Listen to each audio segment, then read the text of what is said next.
Bonsoir, je suis Laurent Landette, directeur du Collège des Bernardins.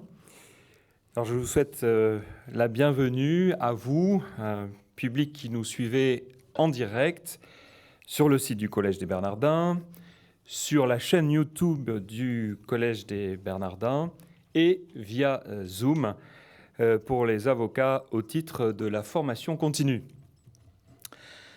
Alors, le Collège des Bernardins est heureux d'accueillir ce soir cette 23e édition du cycle de conférences Droit, Liberté et Foi, signe d'un travail commun entre le barreau de Paris et l'archevêché de Paris depuis bientôt 30 ans. Alors ce cycle de conférences, la prochaine se tiendra le 3 février à la même heure, invite à réfléchir sur l'évolution et la place du droit naturel aujourd'hui dans la société et sur son rapport avec le droit positif ainsi que son impact sur la personne humaine. Alors je remercie vraiment très chaleureusement nos partenaires de leur confiance renouvelée, particulièrement l'Ordre des avocats, la Maison du barreau, l'école de formation du barreau, et en saluant particulièrement Monsieur le bâtonnier Olivier Cousy, qui présidera cette table ronde, ainsi que Maître Thierry Massis, qui porte l'organisation de ce cycle et introduira cette soirée. Alors, ce cycle de conférences s'inscrit dans le projet du Collège des Bernardins d'être pleinement en dialogue avec la société et les enjeux qu'elle porte aujourd'hui. Alors je précise aussi que vous pourrez poser toutes vos questions à l'issue de ce débat via les canaux de diffusion. Et sans plus attendre, je laisse la parole à Maître Thierry Massis et je vous souhaite à tous et à toutes un très bon débat.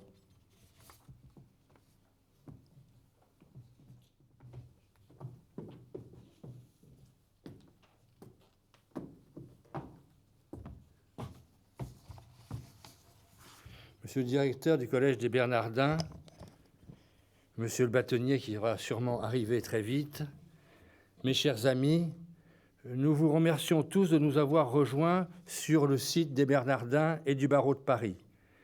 Les conférences Droit, Liberté et Foi de cette année sont un peu particulières en raison des contraintes sanitaires. Mais nous avons considéré que malgré ces contraintes, il était important de maintenir notre rendez-vous annuel. Certes, le webinaire nous fait entrer dans un colloque singulier, créant ainsi entre nous des liens invisibles, peut-être aussi forts et peut-être plus denses que dit le présentiel. Le thème de cette année qui nous réunit a voulu prendre un certain recul par rapport à l'événement, accolé à l'événement et notamment les débats sur les conditions sanitaires. Nous avons choisi un sujet qui prend du recul, qui s'élève, mais dont on se rend compte qu'il touche le quotidien et qui touche notre quotidien et le droit en quotidien. Le thème, c'est « Y a-t-il au-dessus de la loi une loi non écrite qui dirige la loi positive ?»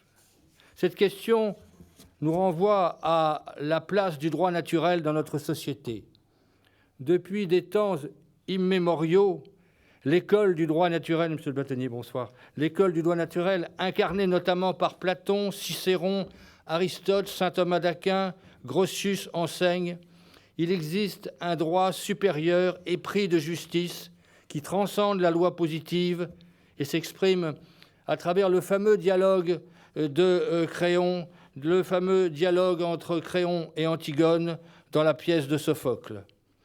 Vous connaissez tous ce moment où Antigone a désobéi à l'édit de Créon en donnant une sépulture à son frère.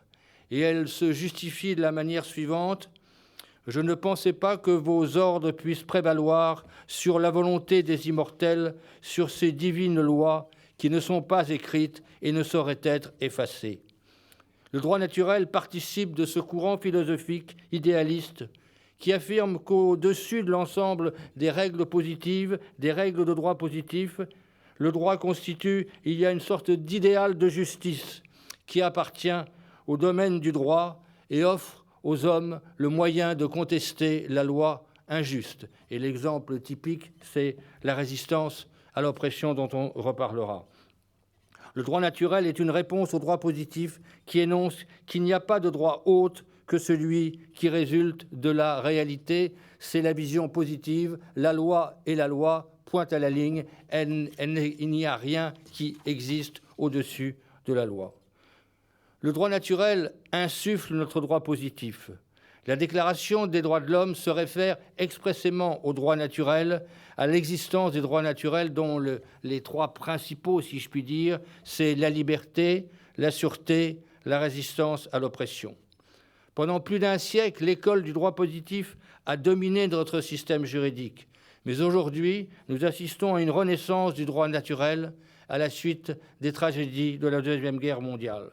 Sous l'effet de la tyrannie et la destruction de l'homme, la Déclaration universelle des droits de l'homme du 10 décembre 1948 affirme le retour aux valeurs du droit naturel, notamment aux valeurs des droits de la personne et de la dignité. Souvenons-nous de l'article 1er, tous les êtres humains sont égaux en dignité. Et nous verrons par ce biais, et notamment au niveau du droit naturel, que les crimes contre l'humanité seront poursuivis alors que la loi n'avait pas prévu qu'ils devaient être poursuivis lorsqu'ils ont été commis. Aujourd'hui, le débat s'est déplacé et le droit positif est confronté directement au droit naturel. Sur les questions relatives à la famille, à la naissance et à la fin de vie, à la bioéthique, il y a souvent une opposition entre le droit naturel et le droit positif.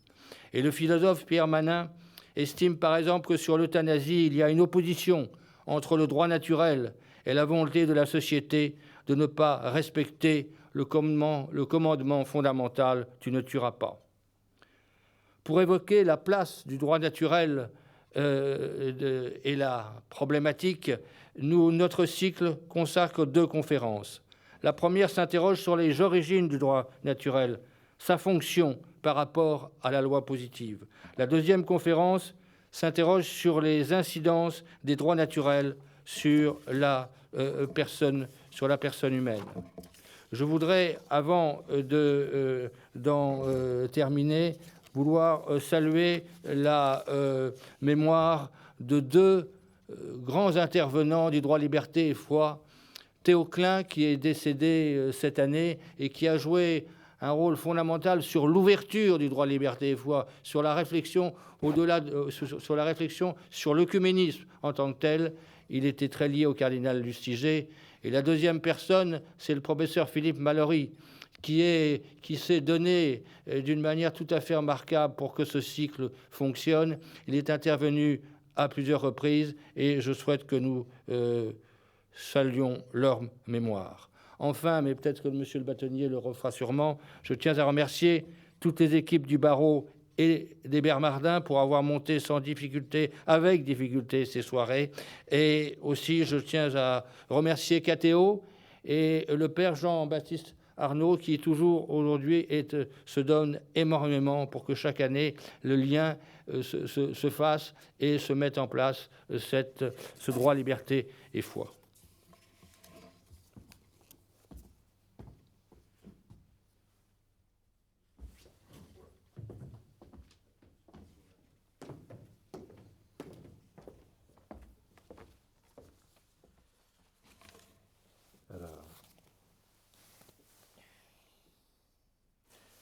Quelle tristesse de parler devant des salles vides. Heureusement que vous êtes nombreux à nous suivre à distance. Monsieur le directeur, ma sœur qui est en ligne, je crois, qui va nous rejoindre, monsieur l'académicien, chers consoeurs, chers confrères, mesdames, messieurs, c'est un grand honneur en ma qualité de bâtonnier de participer à cette 23e édition du cycle Droit, Liberté et Foi. Vous le savez, ça fait maintenant 30 ans et à l'initiative de confrères aussi éminents que Thierry Massis et d'autres qui se sont impliqués dans ce projet. L'archevêché, le barreau de Paris, l'école du barreau de Paris se retrouvent chaque année pour réfléchir pour penser des questions morales ou sociales qui animent notre société. Ensemble, nous avons abordé déjà le thème de la liberté, du bonheur, de la responsabilité, de la transparence, de l'argent, de la condition humaine, de la parole ou encore de la transmission.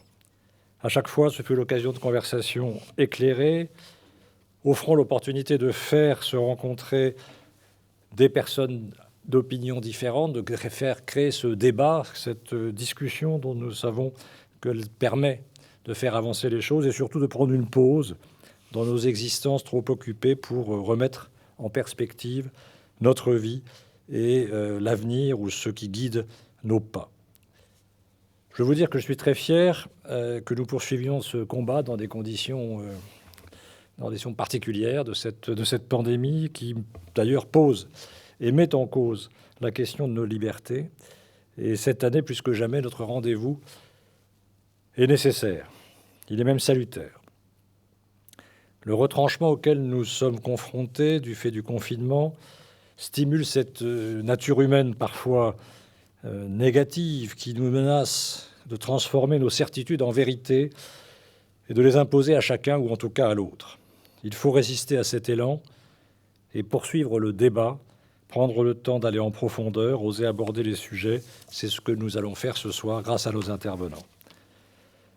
La nature du rapport entre le droit positif et le droit naturel est un sujet passionnant. Vous en avez évoqué, cher Thierry, un certain nombre de points.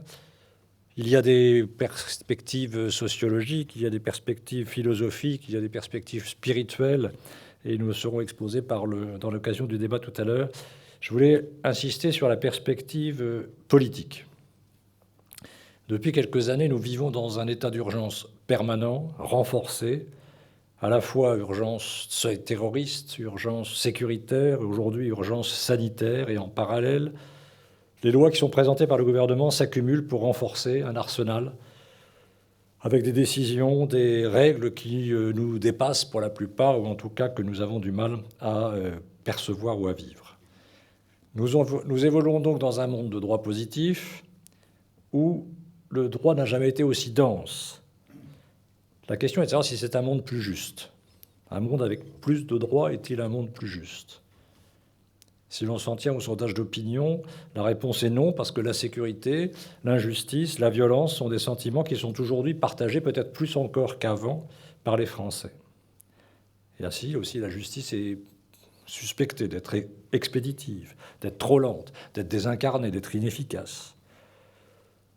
Aujourd'hui, l'adage qui voulait que nul n'est censé ignorer la loi n'a plus aucun sens, et un pays qui a plus de 1000 lois est un pays sans loi, le disait déjà Honoré de Balzac. On est bien loin des 10 commandements.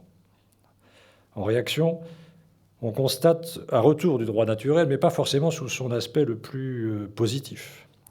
Parfois, ce droit est instinctif, il est brutal, la loi du plus fort, la loi du talion, un droit qui tient du besoin de la survie, de la vengeance, du règlement de compte, qui peut aussi se nourrir de protection, d'envie de justice, de tradition et de croyance. Un droit derrière lequel on se retranche quand la loi devient pour soi, dans sa perspective, outrancière, arbitraire ou absurde. Mais ce droit naturel, est-ce la liberté ? Ce droit naturel est-il de nature à libérer l'homme ? Voilà des questions que nous allons nous poser. Le droit de ceux qui trouvent le droit injuste et à qui aujourd'hui les fameux réseaux sociaux, on en parlera avec Adrien Badevant, qui par nature se situent hors du droit, puisque hors du territoire, hors d'un état de droit, hors d'une loi qui est celle que nous connaissons. Les outils numériques qui ont donné un accès à l'universel, un libre droit de dire, de poster des jugements, d'exprimer des opinions, des anathèmes, des menaces, parfois des injures, des sentiments, dans ce grand vide sidéral et mondial du numérique. Cet infini à la portée des caniches, comme le disait Céline en parlant de l'amour physique, aujourd'hui nous pose un problème de fond, parce que derrière ce droit à s'exprimer, ce droit à la liberté, lorsqu'il est trop étendu, se cachent parfois des tentatives de terrorisme, de manipulation, de complotisme. Ce droit de tous les excès peut apporter des justifications à la violence. On l'a vu dans des actions aujourd'hui très violentes, dans des mises en cause permanente de l'autorité, dans la remise en cause permanente d'une hiérarchie, dans la remise en cause permanente d'une situation donnée. Ce droit qu'on finalement on croyait être un droit primitif, un droit du passé ressurgit à l'heure actuelle dans notre monde civilisé, particulièrement sous l'effet de ce fameux virus qui nous rend aujourd'hui éloignés les uns des autres. Une tendance se dessine, malgré des siècles d'éducation, d'incorporation des normes, lorsque nous sommes poussés dans nos retranchements, le droit naturel demeure une sorte d'échappatoire et à chaque fois libère aussi l'instinct ou la croyance ou la possibilité de la dispute. En somme, ma loi, si elle est naturelle, est contraire à la loi des autres et la dispute aux lois de la République. Et on peut se demander si une loi, qu'elle soit divine, spirituelle, naturelle ou du plus fort, peut être au-dessus des autres lois. Dans ce contexte, quelle conclusion tirer de l'état du droit positif, de l'avenir de l'état de droit face à ce droit naturel? Pour tenter de réfléchir, d'apporter des réponses, il est nécessaire d'interroger la nature des rapports entretenus par le droit naturel et le droit positif. Sont-ils opposés? Sont-ils complémentaires? C'est la question qui servira de fil rouge à cette soirée, auquel nous allons assister ensemble à distance, pour ceux qui nous écoutent et qui nous regardent. Dans tous les champs de notre existence, nous retrouvons ces développements, ces questions, au titre de l'égalité, de la protection de l'environnement, celle de la question de la vie, de la mort, où s'arrête la limite entre les deux, de la bioéthique, de l'ensemble des droits de la personne qui sont aujourd'hui remis en cause. C'est finalement la manière dont nous voulons vivre demain que nous explorons donc ce soir, la manière dont nous voulons être libres dans un cadre juridique ou être libres par rapport aux autres. Nous avions des experts qui sont présents, des penseurs. Merci donc à nos conférenciers de ce soir, sœur Isabelle Bourgeois, monsieur Jean-Luc Marion, Madame Marie Denzel, et non, elle n'est pas là ce soir, pardon. Et donc je sais que c'est la semaine prochaine. Je suis un peu... Parce que je vais d'ailleurs vous terminer par cela, mais vous dire que je ne pourrai pas malheureusement participer à la réunion de la semaine prochaine. Donc on peut anticiper. Et merci à tous ceux qui ont permis ces réalisations.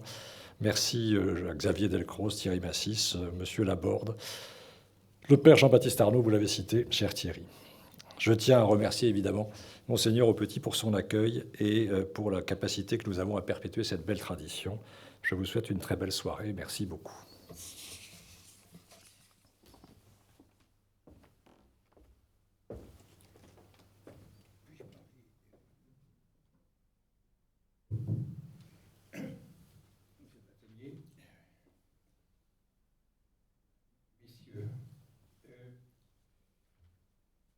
Je ne suis pas juriste et je ne prétendrai pas prendre le point de vue d'un juriste. Mais la question qui est posée aujourd'hui, droit naturel et droit positif, est en fait une question philosophique. Elle est aussi une question philosophique. Elle repose sur la formule bien connue que l'on doit à Kelsen de positivisme juridique. Donc, en un premier temps, je voudrais faire quelques remarques sur le droit positif tel qu'il est orchestré et commandé par les options du positivisme logique comme système juridique. Et c'est à partir de ces remarques et de ces critiques que je voudrais donner quelques indications pour réévaluer le droit naturel qui est en fait, sous ce titre, mal nommé et je crois injustement compris. Le droit, compris comme droit positivisme juridique, date, si je puis dire, de la doctrine du droit naturel et de la doctrine naturelle, la doctrine, l'ouvrage, la doctrine du droit naturel et le positivisme juridique que Kelsen a fait paraître en 1928 et qui a été développé, si je puis dire, largement et mis en musique par sa théorie générale du droit et de l'État qui, elle, est parue en 1945. Alors, il est intéressant de voir l'option fondamentale de Kelsen. C'est de dire, je cite la théorie générale du droit, page 57 de la traduction, Le concept de droit ne comporte aucune connotation morale. Le droit et la justice forment deux concepts distincts. En tant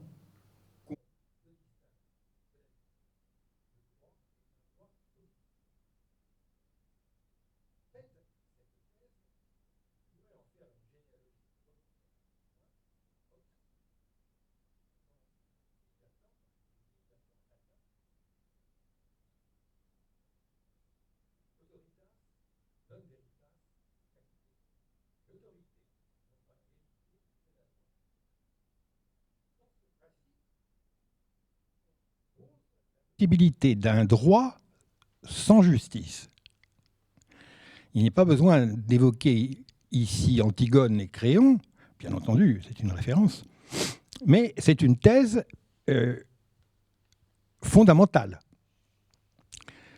Le droit est une science et le problème, et la mission du droit, c'est de déduire les articles du droit les uns des autres, de les maintenir en cohérence et de les faire appliquer. Ou plutôt, car l'application est un concept proprement politique, d'en maintenir la validité.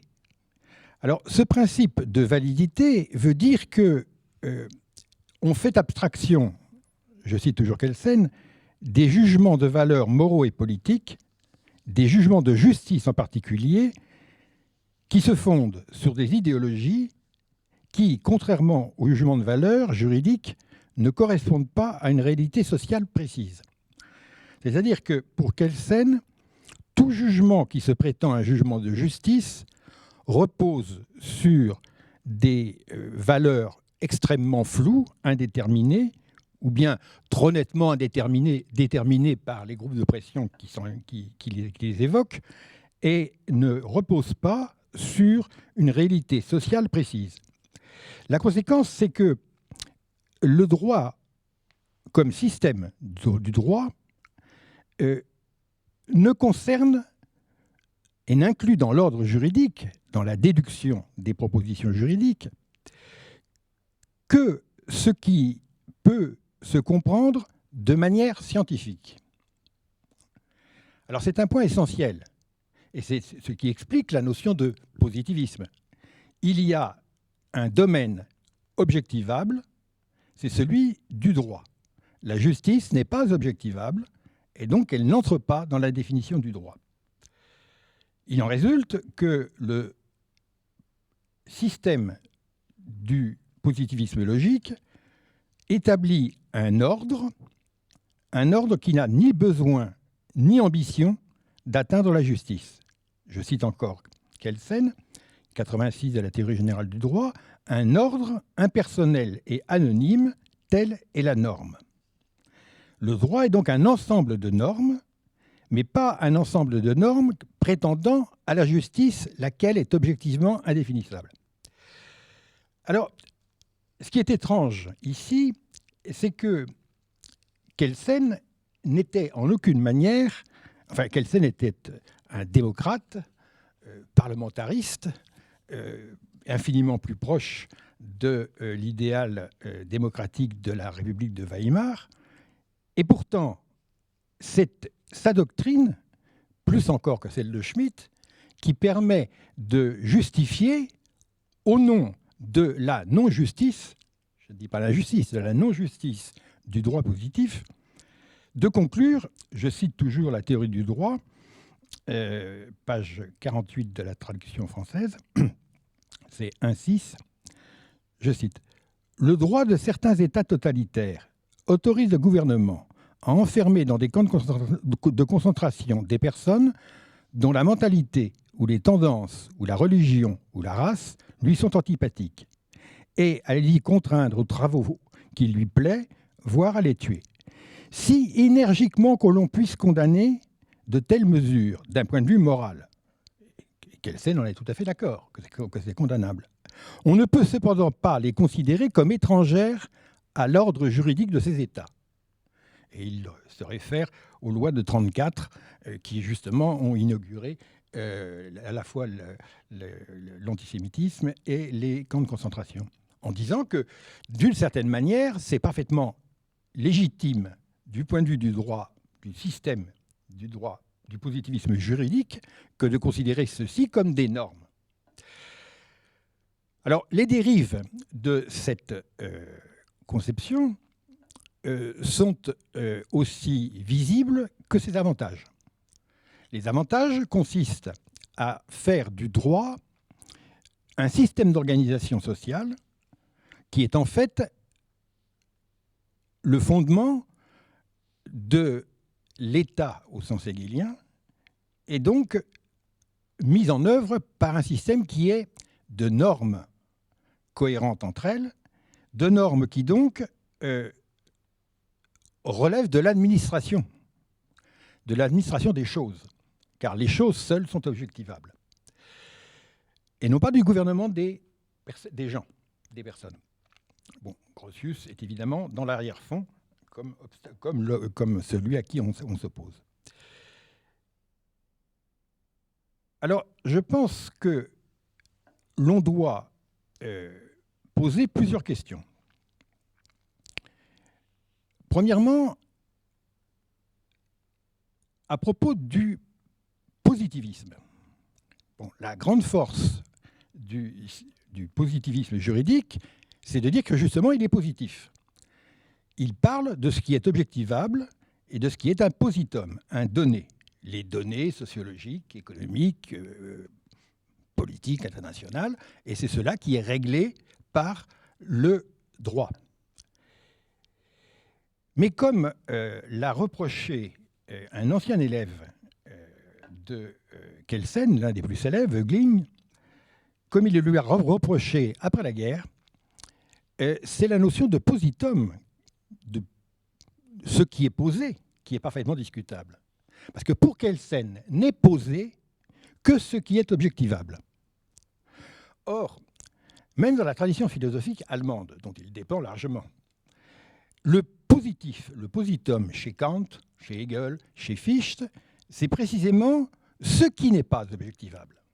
Par exemple, dans la critique de la religion que Hegel faisait à la suite de Kant dans sa première période, il reprochait aux religions révélées, aux religions historiques, comme on disait à l'époque, de reposer sur des faits, sur un positum qui, lui, était indémontrable, qu'il était un fait donné et que l'on ne pouvait pas rationaliser à moins de le réinterpréter complètement, ce que fit la Aufklärung.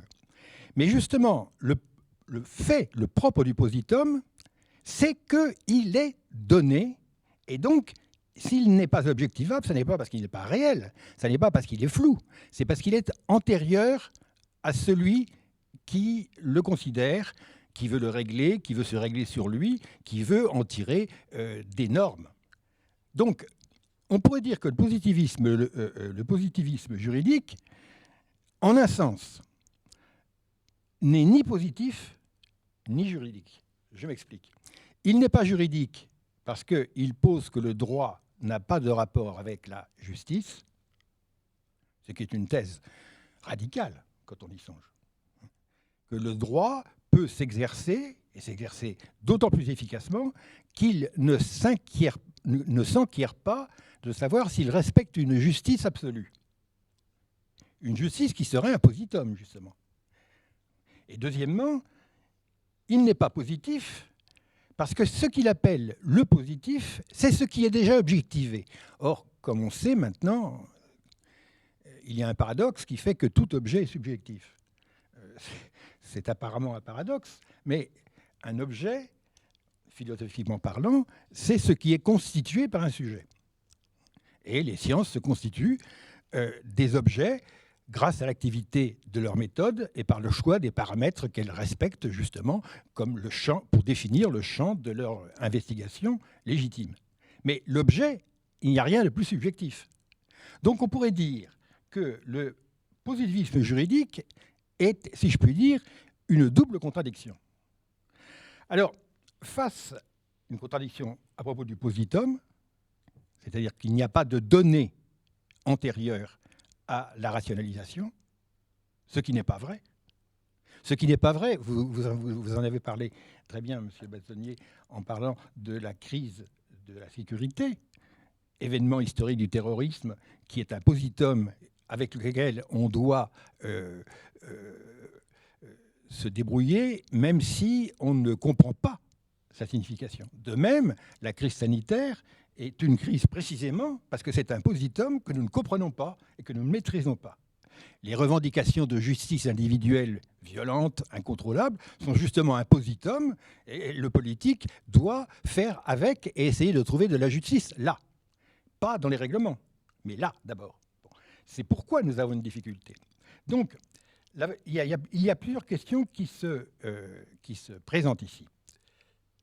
À l'encontre de cette définition très rapide et cette critique évidemment réduite à l'essentiel du positivisme logique, que signifie, que revendique, que promet, que permet peut-être le droit naturel face à cette définition du droit?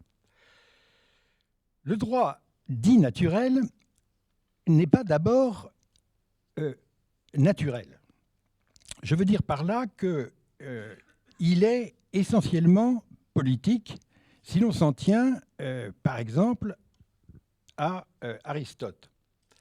Aristote pose que la justice, permettez-moi que je ressorte quelques références exactes, c'est toujours meilleur que de parler en général. Il y a une justice politique. Il y a une justice politique. Alors, pourquoi la justice est-elle politique? Parce que l'homme est, par nature, un animal politique. C'est-à-dire que la politique n'est pas juridique au sens du positivisme juridique, elle est une détermination de ce que l'homme est. Il est impossible à l'homme de n'être pas politique, c'est-à-dire de ne pas vivre en communauté. Toute la question est de savoir ce qu'implique, selon la nature, la fusseille, c'est-à-dire non pas un droit naturel abstrait, mais selon la réalité des choses, selon le donné, que la justice doive régir le politique, la cité, la politique et l'être politique, si je puis dire, de l'homme. L'être politique de l'homme se définit par ce qu'Aristote appelle l'utile, le sumphéron. Le sumphéron, les pères de l'Église diront aussi le fait, nous reprendrons l'utilité, le terme d'utilité, la Christotès, le fait d'être utile et nécessaire. La cité est un lieu de l'utilité réciproque. Et ce qui règle toutes les normes, toutes les lois, nomos, c'est en fait qu'elles doivent contribuer, et c'est très difficile suivant les cités, dit Aristote, car il faut tenir compte des particularités géographiques, historiques, culturelles de chaque cité et économiques, démographiques de chaque cité. Dans chaque cité, le sumphéron, qui est toujours l'exigence qui permet de tenir la multitude dans une seule cité, dans une seule police, ce sumphéron doit être défini à partir d'un positum, il n'emploie pas ce terme, mais nous le pouvons peut-être utiliser, un positum toujours varié. Donc le problème, c'est que les normes, c'est-à-dire les lois concrètes, le droit positif, n'est possible que parce qu'il répond à la recherche de ce que nous appelons maintenant le bien commun, terme qu'on devrait redéfinir naturellement. Le bien commun, et le bien commun est lui-même possible que si c'est le bien commun pour tous, c'est-à-dire que s'il réalise l'idéal politique. Et c'est ici que l'on rejoint une dimension, un débat proprement chrétien. D'ailleurs, je ne suis pas sûr qu'on doive dire proprement chrétien. Je m'explique. Saint Augustin, dans la Cité de Dieu, est confronté au problème qui est un peu le nôtre aussi. Pourquoi l'Empire romain semble menacé, et de fait disparaîtra, pas encore à l'époque de Saint Augustin, mais après, disparaîtra sous le coup, comme on dit, des invasions barbares. Et il y a une discussion que saint Augustin mène dans la Cité de Dieu pour répondre à cette question, dans laquelle il s'appuie sur un dialogue de Cicéron, La République, qui met en scène Scipion. Et Cicéron commente une remarque, saint Augustin commente une remarque de Cicéron, ça se trouve dans la Cité de Dieu, livre 2, 21-2, je vous la lis, je traduis. Scipion détermine que le peuple n'est pas n'importe quel rassemblement, coetus, on pourrait dire troupeau, rassemblement d'une multitude, mais seulement le rassemblement avec un consensus du droit, iuris consensu, et un coetus qui est sociabilisé, sociatum, associé, par l'utilité de la communion, par la communion d'utilité. C'est-à-dire que il ne suffit pas de rassembler avec des normes positives, dans des lois, au sens du système du positivisme juridique, un ensemble d'une population pour faire une cité. Il faut que ce soit l'agrément, le consensus selon le droit qui les lie, qui lie les gens rassemblés, c'est-à-dire en fait qu'ils soient associés par la communion de l'utilité.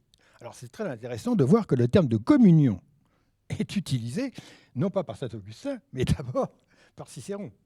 Et c'est la communion de l'utilité, c'est-à-dire ce qu'Aristote appelait le sum ferum. Le sum ferum. Bon. L'utilité commune. Donc, il y a une norme métapolitique du politique.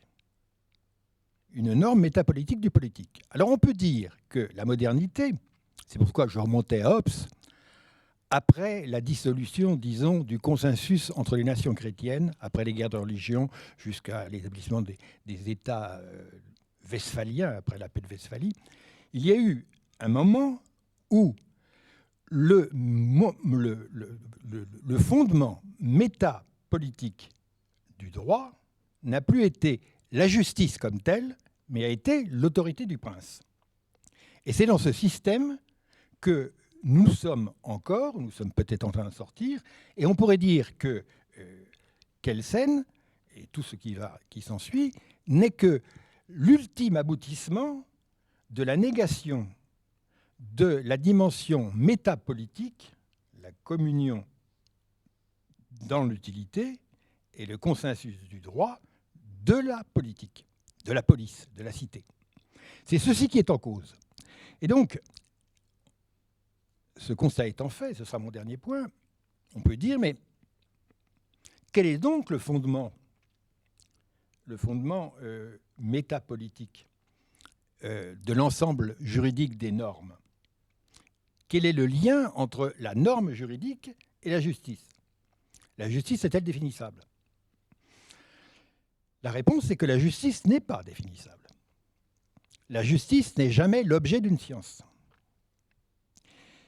Alors pour Kelsen et pour ses partisans, c'est évidemment la raison pour laquelle il faut tenter de faire une théorie politique qui puisse être indépendante de toute décision trop ambitieuse sur la nature de la justice.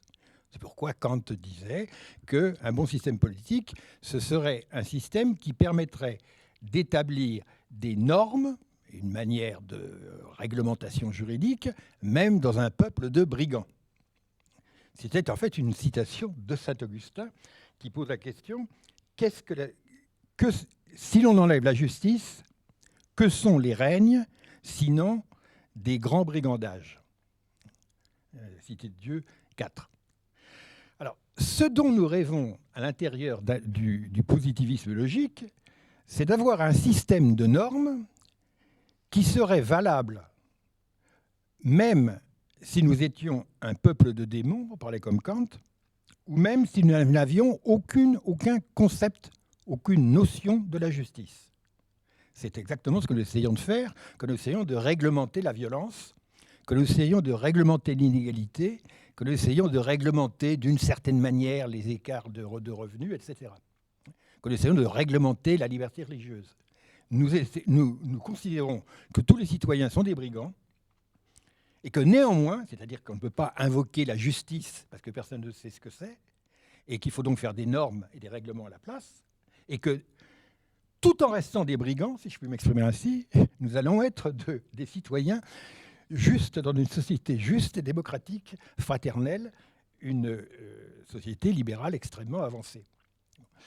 Alors, évidemment, tout ceci suppose que nous n'ayons aucune notion de la justice, parce que la justice n'est pas objectivable. Alors, sur ce point, il y a une doctrine que je pense est tout à fait remarquable, c'est celle à la fois de saint Augustin, mais surtout de saint Thomas. Saint Thomas pose que la justice n'est jamais réductible aux normes.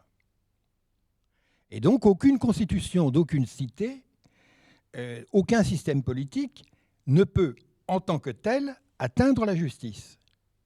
Mais la justice est telle que, je voudrais retrouver la citation de saint Thomas, elle est une participation dans la créature rationnelle à la loi éternelle. Autrement dit, il n'y a aucun homme qui n'ait une notion innée de la justice pour une raison extrêmement simple. C'est que le principe est que, c'est le principe augustinien, mais aussi chez Cicéron, chez Sénèque, et repris par saint Thomas, de tout homme, nous savons une chose, et ceci indépendamment de la qualité morale de cet homme. Chez le pire brigand, chez le pire dictateur et chez le pire gangster, il est certain qu'il fait ce qu'il fait parce qu'il veut être heureux. Tout homme a en lui-même la volonté, non seulement instinctive, mais consciente, de vouloir être heureux à tout prix. Et cet instinct-là, disent ces penseurs, enfin du moins Augustin et saint Thomas, vient du fait que, au fond de l'homme se trouve le désir de béatitude. Le désir de béatitude, c'est-à-dire pour eux le désir de la vision béatifique.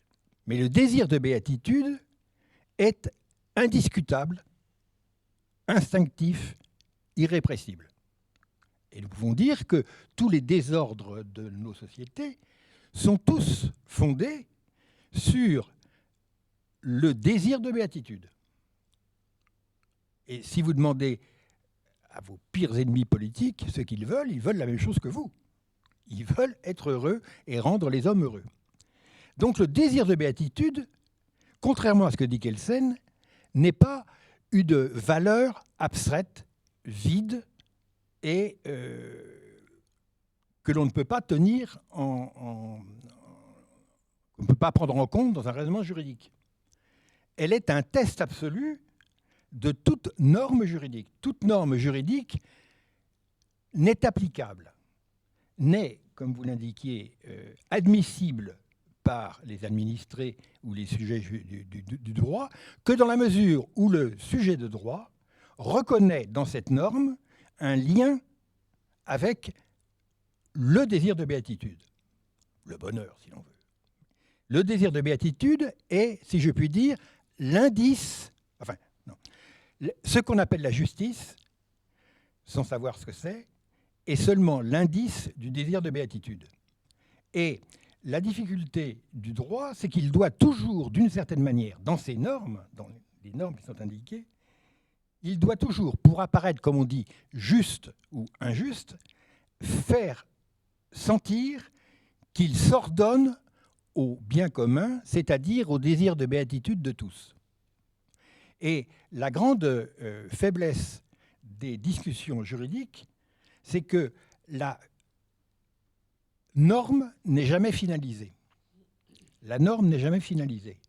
Et la seule finalité qui puisse être acceptée dans tous les cas par l'administré ou le sujet juridique, c'est que cela le rende heureux, ou qu'ils comprennent que cela a un rapport avec le fait qu'il puisse être heureux. Je termine sur la question de l'acceptabilité d'un nouveau confinement. L'acceptabilité d'un nouveau confinement ou l'acceptabilité des vaccins est uniquement liée au fait de savoir si c'est bon pour moi, c'est-à-dire si c'est un rapport avec mon désir de béatitude. C'est le seul critère. On a pu faire marcher à la mort la totalité ou presque de la société allemande. On a pu faire durer l'Empire soviétique reposant sur l'internement d'un quart de la population dans des goulags, uniquement parce que ces populations pensaient qu'un tel système de normes n'était pas injuste. C'est-à-dire qu'il contribuait au bien commun, c'est-à-dire qu'il contribuait pour chaque individu au désir de béatitude. Réintroduire le désir de béatitude comme l'expression, comme le fondement de la justice permettrait de,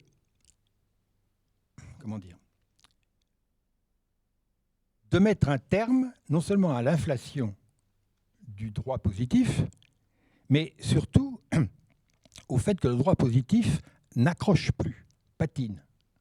Le patinage du droit positif vient du fait qu'il est déconnecté du bien commun, du sum ferum, c'est-à-dire au bout du compte de la justice, et l'instinct de justice n'est que le reflet du désir de béatitude. Je termine. On peut dire qu'il ne faut pas, si je puis dire, invoquer, et c'est peut-être la faiblesse de la Déclaration des droits de l'homme de 1948, on ne pouvait sans doute pas faire autrement, hein, mais invoquer le droit naturel uniquement comme un idéal abstrait, c'est d'une certaine manière donner raison à Kelsen.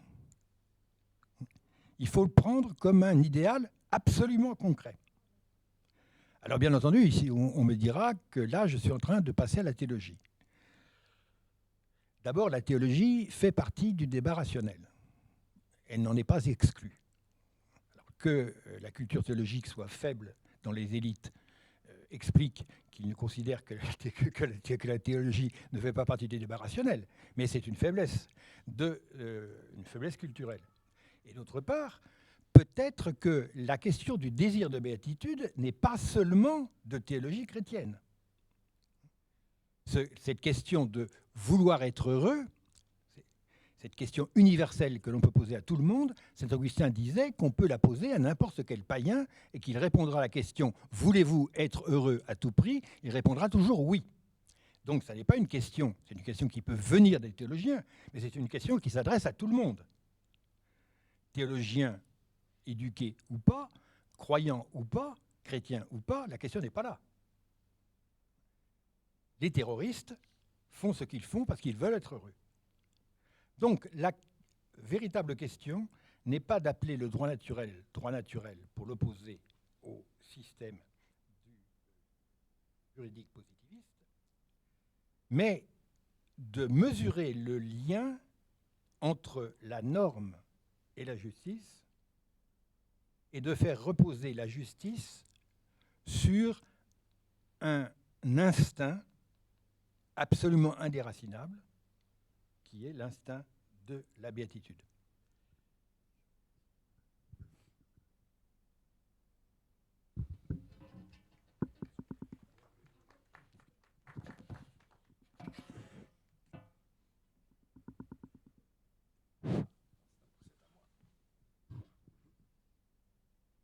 Alors, merci beaucoup pour ces propos, Monsieur Marion.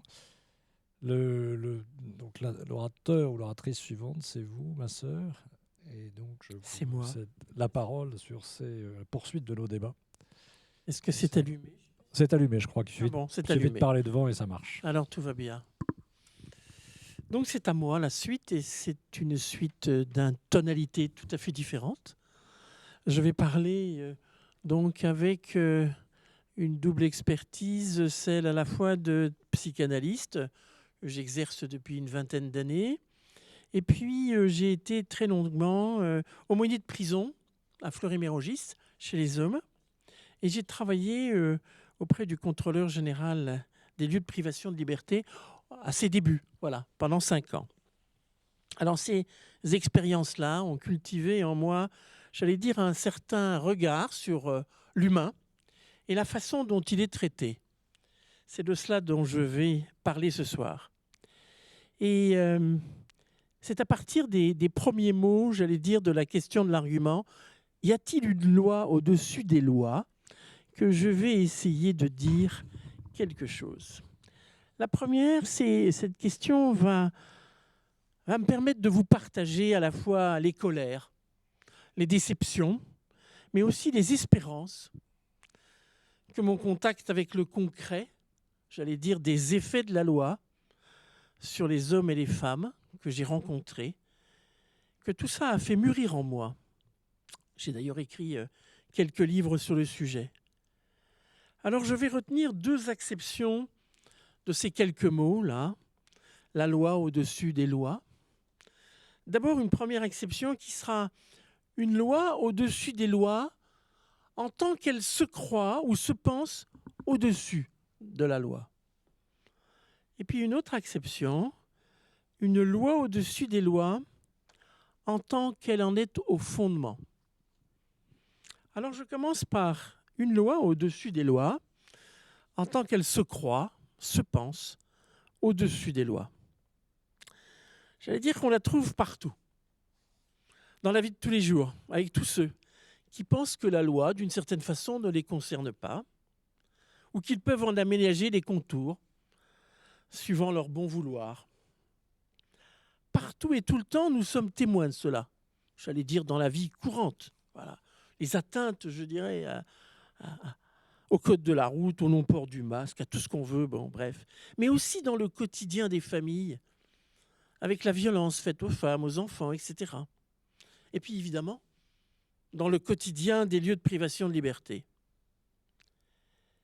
Bref, cette loi-là, qui est, semble-t-il, purement subjective, elle est sûrement et très souvent bien argumentée. Voilà, je fais ce que je veux. C'est moi le chef. Ou bien c'est comme ça qu'il faut faire. Moi, je sais. C'est moi qui ai l'autorité. Et dans mon cabinet, j'écoute quotidiennement les ravages de ce détournement de la loi. Des enfants, des adultes victimes d'abus en tout genre. Les blessures faites au corps, à l'esprit, à l'âme. Incalculables, irréversibles, tout le monde le sait. Qu'est-ce que cette humanité qui fait subir à d'autres la dictature de sa propre loi, alors même que la loi, entre guillemets, officielle, est normalement là pour leur garantir protection et écoute. Durant près de 18 ans, donc, j'ai travaillé dans ces lieux de privation de liberté qui sont le plus souvent hors du regard de l'extérieur. Et j'ai vu cette loi-là s'appliquer quotidiennement.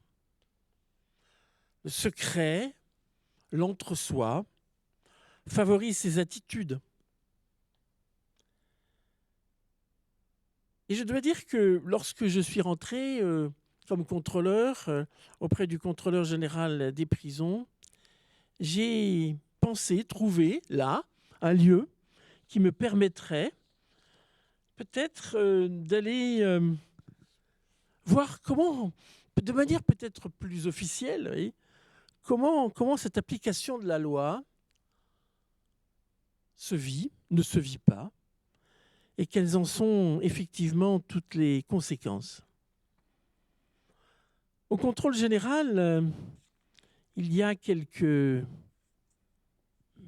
éléments qui sont donnés, j'allais dire, dès le démarrage, quant à l'esprit, voilà, qui anime le contrôle, et qui disent que le droit à la vie, le droit à ne pas être soumis à la torture, etc., font partie de ces droits intangibles sur lesquels il ne faut pas, j'allais dire, lésiner de poser son regard et surtout son esprit critique.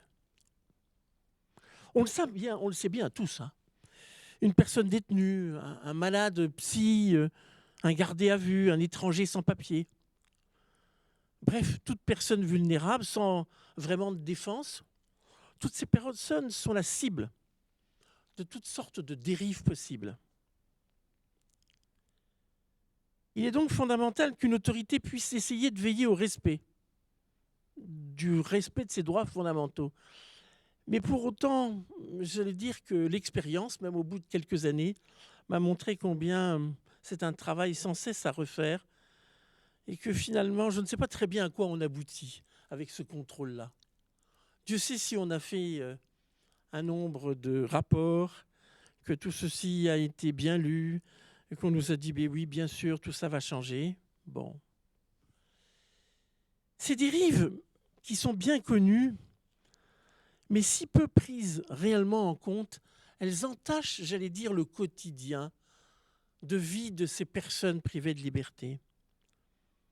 Quelques exemples, parce que ces exemples-là, ils disent vraiment le concret, j'allais dire, de ces dérives qui ont l'air de rien au démarrage, mais qui finalement entachent, j'allais dire, profondément le regard que l'on pose finalement sur l'humain, que l'on est censé,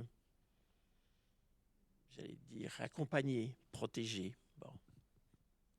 Les humiliations en tout genre, alors que normalement on ne doit pas être soumis à un traitement dégradant ou inhumain. On est tutoyé, appelé par son prénom, molesté, montré du doigt. J'ai vu des gens en hôpital psychiatrique rester des années sans possibilité d'une chambre seule, sans possibilité d'un minimum d'intimité, interdiction de photos privées au mur. Tout de même, c'est énorme. Hein. Des humiliations, des mises en danger, alors que normalement la protection de l'intégrité psychique et physique des individus doit être préservée. Voilà. Trafic de médicaments, les ascendants des co-détenus, bref, on connaît toutes ces affaires-là dans les prisons. Être ignoré, c'est-à-dire combien de fois on écrit pour demander quelque chose et on n'a pas de réponse. On ne peut pas avoir de travail. Et pour ceux qui ne parlent pas la langue, se trouver dans l'impossibilité de comprendre ce qui leur arrive et dans l'impossibilité quelquefois de se défendre, etc., etc. J'ai vu des personnes âgées ou handicapées dans les hôpitaux psychiatriques laissées devant leur assiette sans que personne se demande jamais si finalement ils vont la manger ou pas, comme si ça n'intéressait pas. Donc je pourrais continuer la liste longtemps, mais je pense que ça suffit pour illustrer ce que je veux dire. C'était comme ça il y a 25 ans, quand j'ai commencé à fréquenter ces lieux. C'était encore comme ça quand je les ai quittés il y a 6 ans. Et je sais que ça continue, malgré tout le travail effectué par des centaines, des milliers de gens de bonne volonté, des gens intelligents, des gens impliqués, des gens conscients. Mais il ne se passe pas grand-chose. Qu'est-ce qui se passe là? Parce que la prison, par exemple, que je connais bien, pour l'avoir fréquentée pendant tant d'années, est le lieu par excellence où normalement l'application de la loi est censée être la plus irréprochable possible.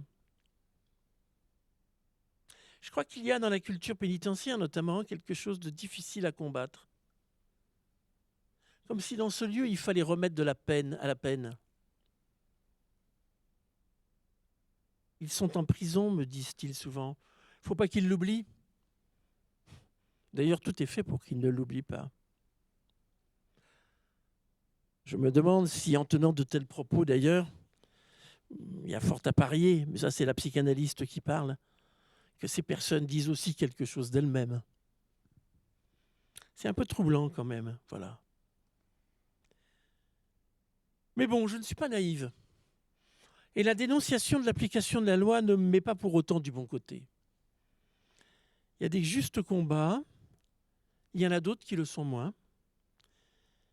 Et qu'est-ce qui pourrait me faire affirmer que ce que je dénonce comme injuste est nécessaire à dénoncer et est injuste, effectivement? Alors je vais dire que je pense que ce sont deux instances en moi, ma conscience et ma foi. J'en arrive à mon point 2. Une loi au-dessus des lois en tant qu'elle en est au fondement. Ce serait donc une loi qui garantirait la justesse, les droits intangibles, serait la gardienne de la loi. Et c'est une interrogation de Benoît XVI qui me met en chemin sur cette question.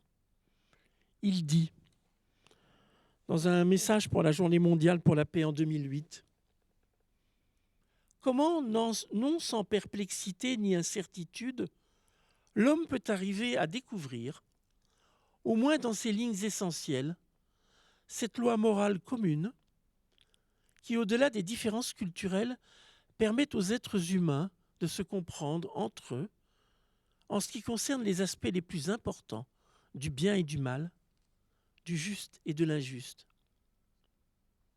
Une loi morale commune. Dans ma foi de chrétienne, cette loi commune s'enracine dans la certitude que nous sommes tous et toutes fils et filles de Dieu. Commune humanité. Ce savoir tous créé et voulu par Dieu.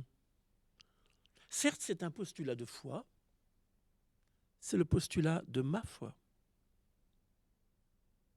Alors une loi au-dessus de la loi, là, oui, celle qui parle de la dignité de tout être humain et de leur droit à être entendu, vu et rencontré comme tel.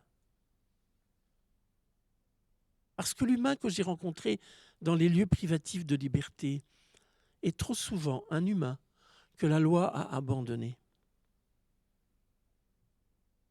Je suis, comme vous tous, témoin de tant de souffrances, tant de malheurs à répétition. Les victimes d'hier deviennent trop souvent les bourreaux d'aujourd'hui.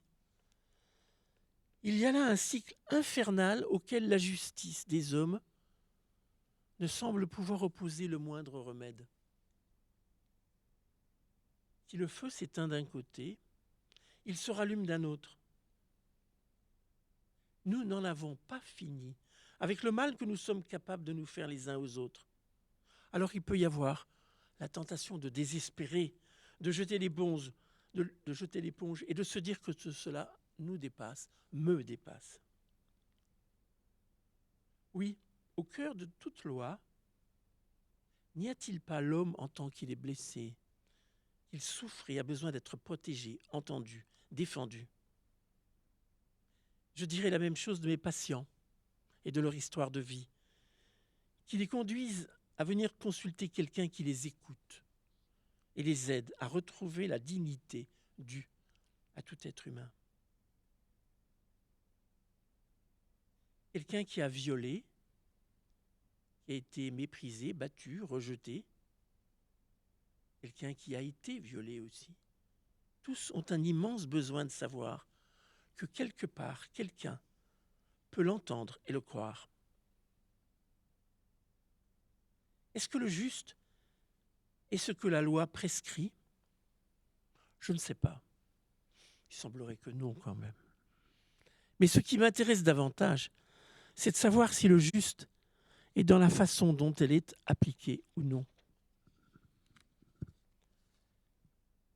Mais les messages que me délivre ma conscience sur ce sujet sont-ils si clairs? Comment alors l'interroger et la vérifier pour ne pas être tout simplement prise, en ce qui me concerne, dans le piège de l'absolutisé? Car si c'est la conscience qui nous fait choisir ultimement, si c'est elle qui me dit ce qui est bien, ce qui est mal, ce qui est bon, ce qui est mauvais pour l'homme, oui, je l'écoute, mais je peux me tromper. Le Concile Vatican II a réaffirmé, paragraphe 16 de la Constitution, Gaudium et Spes. Au fond de sa conscience, l'homme découvre la présence d'une loi qu'il ne s'est pas donnée à lui-même, mais à laquelle il est tenu d'obéir. Je sens que c'est ma foi aussi qui me fait croire cela et tenter de le tenir au quotidien dans ma façon d'être auprès de ceux et celles qui viennent me dire le fond de leur misère, de leur colère, de leur ressentiment. Je termine avec quelques pistes de réflexion comme ça. Comment penser notre commune humanité qui fonde une éthique du sujet sans vouloir la défendre et la faire vivre, comme le dit si bien une de mes consoeurs moralistes? Oui, la défendre et la faire vivre, mais comment? Sûrement avec le regard que nous portons sur les personnes les plus fragiles. Celles qui nous font peur ou celles que nous rejetons un peu plus facilement. C'est tout l'enjeu de notre vivre en société. Voilà, faire en sorte que la personne reste une personne, quoi qu'elle ait fait, qui qu'elle soit. En croyant aussi qu'il y a de l'avenir pour toute personne. Sinon, il y a le risque du déni du sujet, comme sujet à part entière, capable d'évoluer, de devenir, de se réinventer. Et puis, en faisant aussi l'expérience que nous appartenons à la même espèce humaine, de tous ceux que je rencontre, que nous rencontrons. Espèce humaine qui a ces mêmes divisions, ses tiraillements, ses ombres, ses lumières. Et je dois dire que c'est la plus profonde leçon que j'ai reçue de l'écoute de toutes ces personnes dans les lieux privatifs de liberté, mais aussi dans mon cabinet de psy. Et je vais vous dire que cette acceptation d'être de la même espèce humaine n'est pas toujours facile, ni confortable. Mais c'est la condition première pour rentrer en relation avec un être humain. Certes, le passage à l'acte délimite une ligne qui nous sépare, et l'identité n'est pas identification, mais la reconnaissance de notre identité humaine commune ouvre l'espace nécessaire à toute parole vraie et peut garantir un minimum de respect de la dignité de chacun, celle de l'autre, mais aussi la mienne. Et puis enfin, en mettant Dieu au cœur de la rencontre, ça c'est ma foi. Je me rappelle de ce que m'avait écrit un jour une personne détenue. Il me disait, cet homme, la première valeur, la première attitude d'autrui, le premier regard dont j'ai besoin pour vivre, c'est la miséricorde. Un peu de clémence, voilà ce dont j'ai besoin. Alors pour moi, la miséricorde, c'est le lieu de l'espérance pour chacun de nous. C'est le regard de Dieu posé sur tout homme. Et Dieu sait s'il y a des citations dans l'Évangile. Voilà, on en trouve en Jean. Même si ton cœur te condamne, Dieu est plus grand que ton cœur. Ou que votre cœur ne se trouble pas. Dans la maison de mon Père, il y a de nombreuses demeures. Je vais vous préparer une place. Cette espérance tient mon action au plus profond, même si je vacille souvent, car c'est un grand défi pour la foi. En ce moment, je reçois beaucoup de personnes qui souffrent, je dirais, des dérives, des abus de l'Église. Je peux vous assurer qu'au bout d'une semaine d'écoute, quelque chose vacille quand même un peu en soi. L'espérance, c'est pas un mot comme ça. Ça se cultive au jour le jour. C'est un peu comme le champ d'un agriculteur. Voilà. Ça se vraiment au jour le jour. Alors, pour finir, je vous cite les quelques vers d'un poème de Francine Carillot, qui est une théologienne protestante. Dis-leur seulement qu'une parole vient qui brise les évidences. Dis-leur que de l'humain, une autre vision est possible. Dis-leur que l'hiver des cœurs habite une promesse. Dis-leur surtout que la lumière attend de naître sous leurs pas dans le terreau de leur fragilité reconnue. Voilà. Ma présence à moi, je pense, doit dire cela. Pour que l'essence même de la loi soit le respect de la commune dignité de chacun dans un avenir possible.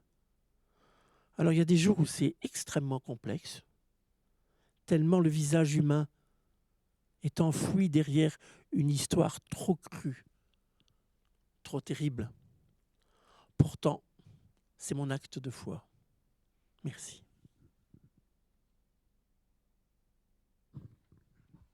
Merci beaucoup. On a des mots qui reviennent entre vos deux interventions sur ce souci de participer à une communauté commune et puis cette poursuite du bonheur, cette recherche du bonheur qui est la motivation de toute chose, comme nous le disait tout à l'heure Monsieur Marion, et cette acceptation. Je trouve que le mot acceptation est peut-être le mot le plus commun de vos deux interventions, où il y a une acceptation de la règle dans l'espoir ou dans la conviction qu'elle participe à ce bienfait, à cet intérêt général, cette acceptation, comme vous le disiez de manière très émouvante, ma sœur, sur l'acceptation aussi d'être une commune humanité.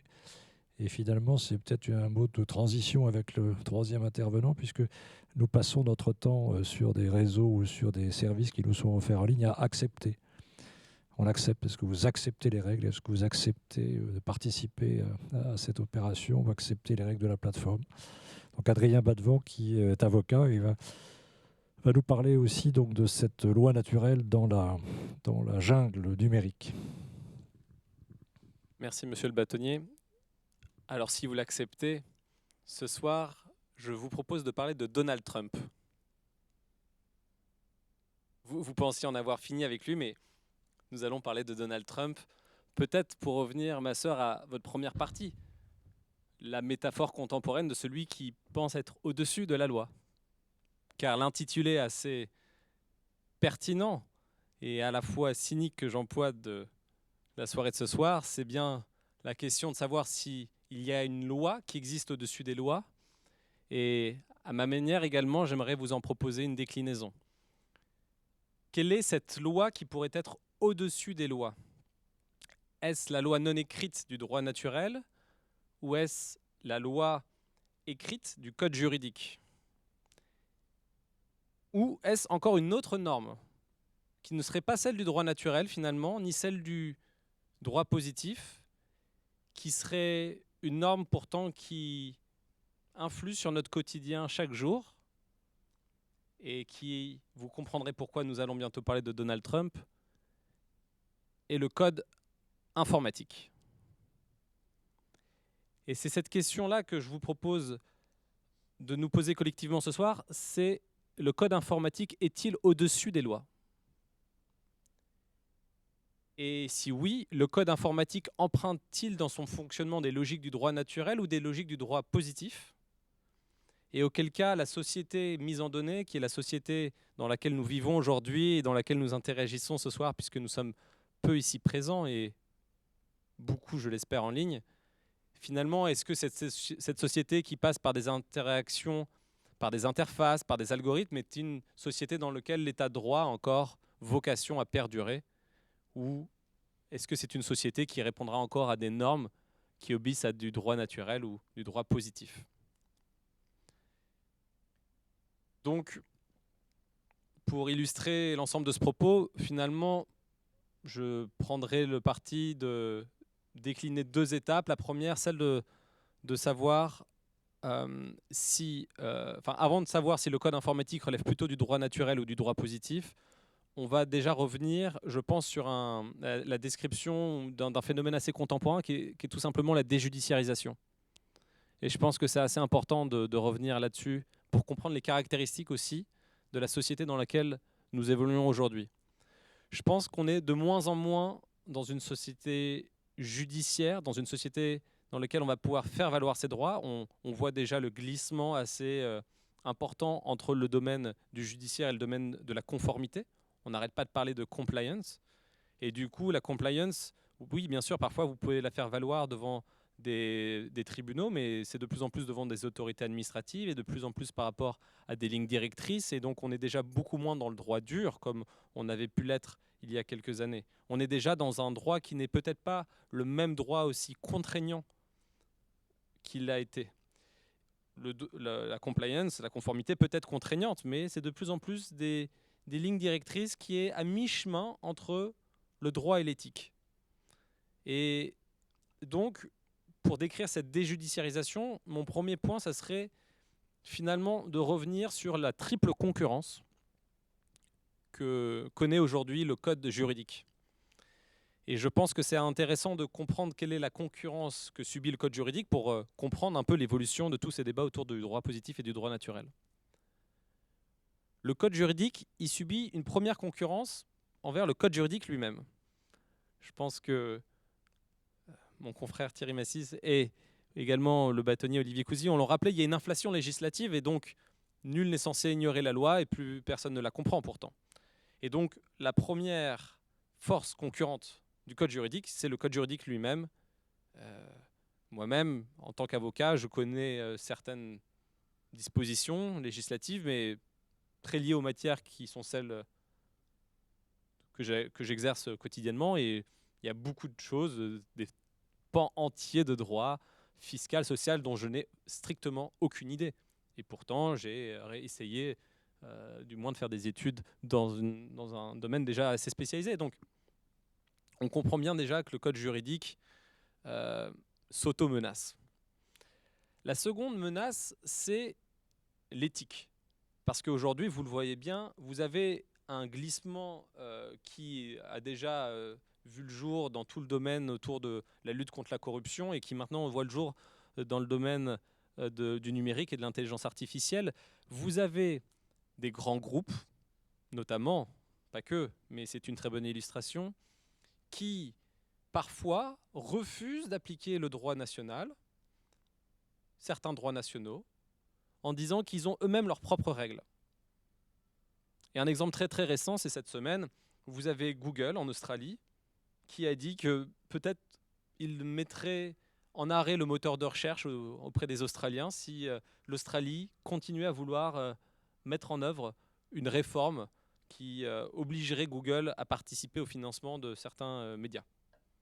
Je ne prends pas parti sur cette question en soi, sur le fait de savoir si cette réforme est bonne, mais je trouve ça assez intéressant géopolitiquement de se rendre compte que vous avez un choc de souveraineté assez important entre un acteur privé qui refuse d'appliquer le code juridique d'un État en disant que ça ne va peut-être pas dans le sens de son désir de béatitude. Et ces occurrences, elles sont multiples et vous pouvez les retrouver souvent. C'est le fait de savoir si une œuvre de Gustave Courbet, L'origine du monde, est une œuvre qui devrait être ou non censurée lorsqu'elle est partagée sur un réseau social comme Facebook. Et là encore, vous allez avoir un choc de souveraineté entre, d'une part, certaines règles nationales dans certains États-nations qui vont vous dire que c'est un contenu qui devrait être censuré et une plateforme qui, elle, a ses propres conditions générales d'utilisation qui sont véritablement des constitutions et qui lie un nombre d'utilisateurs bien plus nombreux que n'importe quel État. Et prenons juste quelques chiffres, juste pour illustrer un exemple.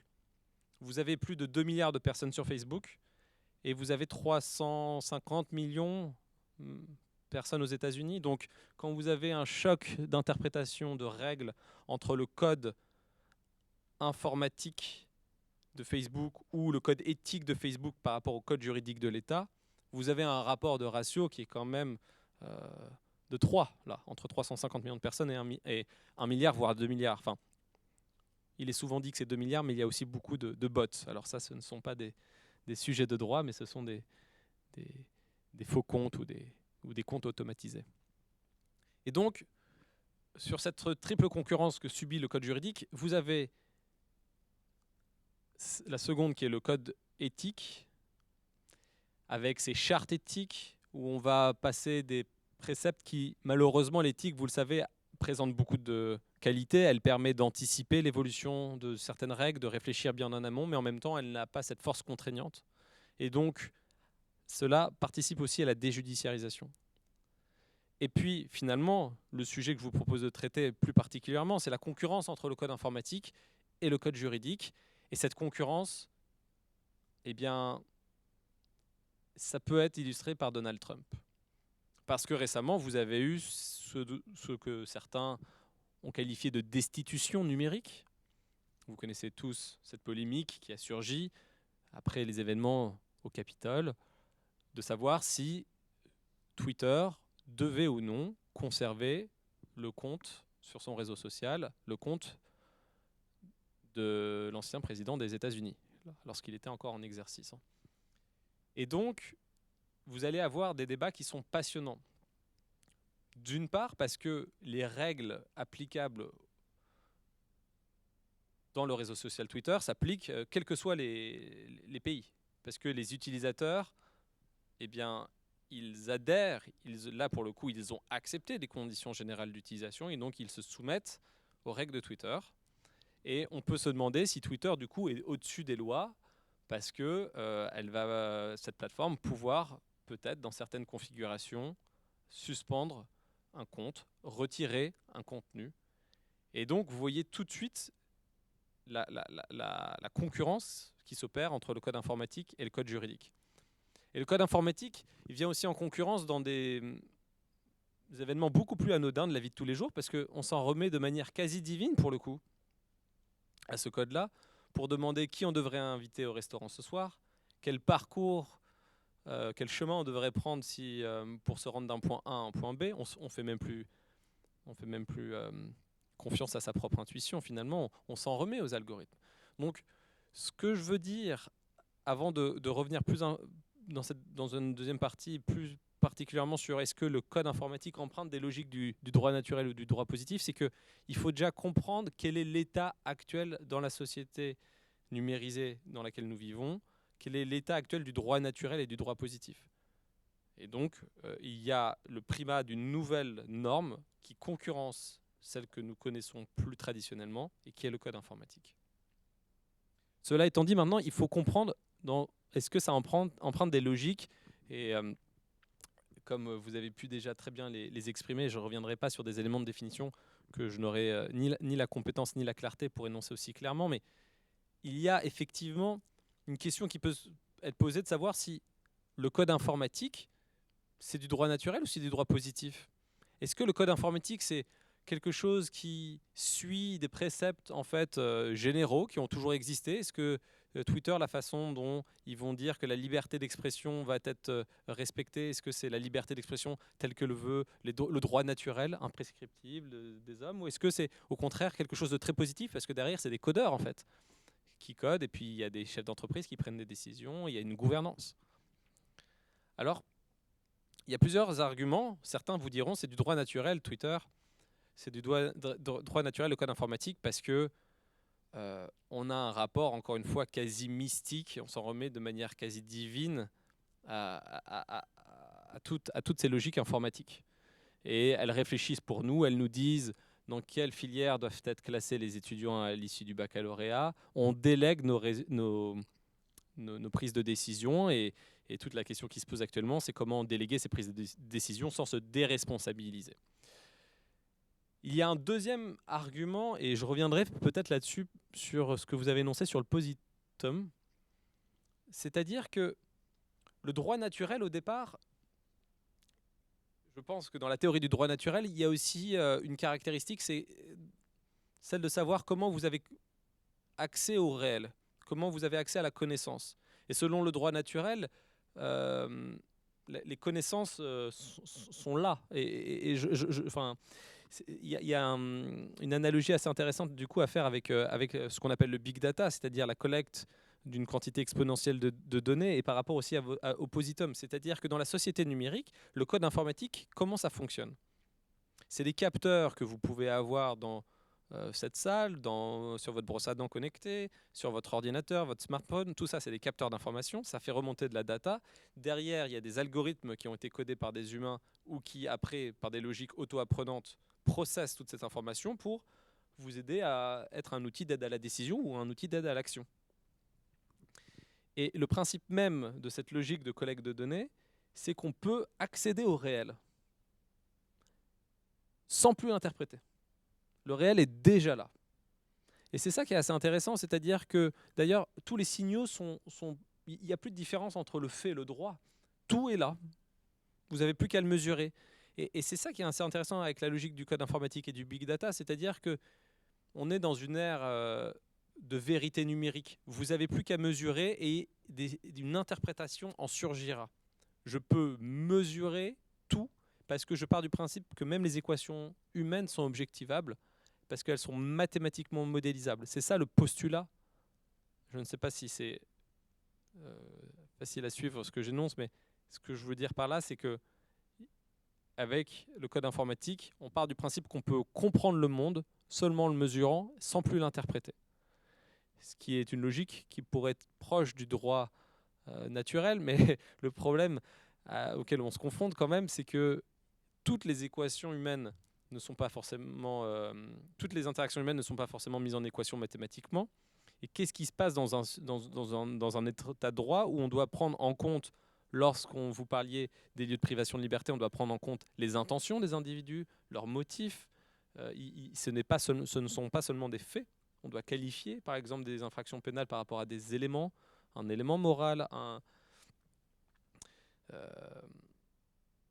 il y a des circonstances qui peuvent être plus ou moins atténuantes ou aggravantes en fonction des cas.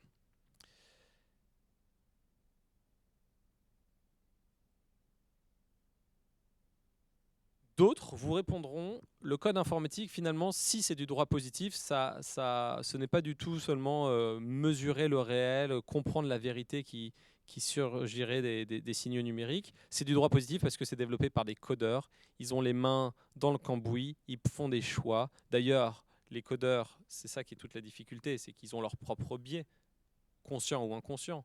Mais en fonction des personnes qui codent, vous savez, la plupart des personnes qui codent sont des personnes d'origine caucasienne entre 20 et 35 ans. Ce n'est pas très représentatif d'un échantillon de la société. Et donc, du coup, dans la façon dont les algorithmes seront codés et prendront des décisions sur vous, ça monte un certain biais. Il y a des possibilités que certains modèles de prise de décision soient déjà bien facilités et qu'il n'y ait pas forcément une très bonne répartition de l'ensemble des prises de décision possibles.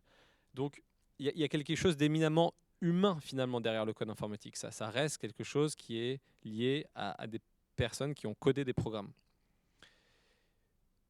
Une façon de dépasser cette opposition, parce que je pense que c'est ce que chacune des interventions a essayé de faire ce soir, c'est de dépasser l'opposition entre le droit naturel et le droit positif. Ce serait de dire que, finalement, le code informatique n'est ni naturel parce qu'il n'est pas universel. Twitter ne va pas trouver demain matin une règle qui va s'appliquer de la même manière et dans tous les pays, qui va être acceptée de la même manière dans tous les pays. Il suffit de voir la liberté d'expression. Il y a certaines législations, certains États-nations qui vont avoir une approche très conservatrice de la liberté d'expression, d'autres beaucoup plus permissive. Donc, je ne pense pas qu'on puisse se référer à un droit naturel qui serait quelque chose qui dépasserait le tout.